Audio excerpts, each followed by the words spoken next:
The old mansion on the hill had always been a subject of local folklore in the small town of Willow Creek. Children dared each other to step onto its grounds, and teenagers snuck inside in search of thrills. The mansion, they said, was haunted by the spirits of the original owners, the Langtons, who had died under mysterious circumstances a century ago. On a cold autumn evening, for friends, Tom, Sarah, Jack, and Emily decided to explore the mansion.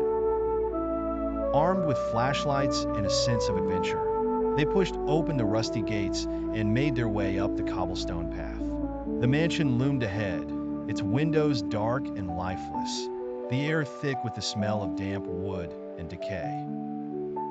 "This place gives me the creeps," Sarah whispered, her voice shaky. "Relax, it's just an old house," Jack replied, though his own unease was evident.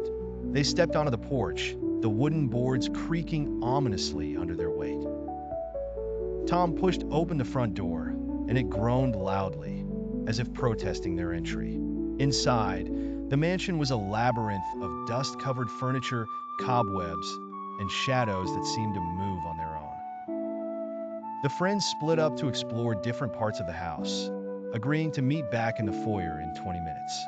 Tom and Emily took the grand staircase to the second floor, while Sarah and Jack investigated the ground floor. As Tom and Emily wandered through the upper corridors, they could hear faint whispers echoing through the walls. "Did you hear that?" Emily asked, clutching Tom's arm. "It's just the wind," Tom assured her, though he wasn't so sure himself. Meanwhile, Sarah and Jack found themselves in what appeared to be the mansion's dining room. An antique chandelier hung from the ceiling, swaying slightly as if touched by an invisible hand. Jack noticed an old diary on the table and picked it up.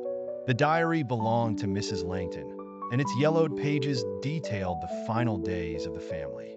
According to the entries, Mr. Langton had become increasingly paranoid. He was convinced that they were being watched by malevolent spirits. One night, he had locked the family inside the mansion and set it on fire, believing that it was the only way to purify their souls.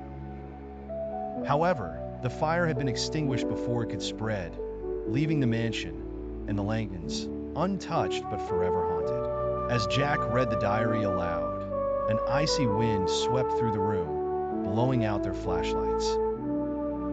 Panic set in as they fumbled in the dark, the air around them growing colder by the second. Upstairs, Tom and Emily heard the commotion and rushed down to find their friends.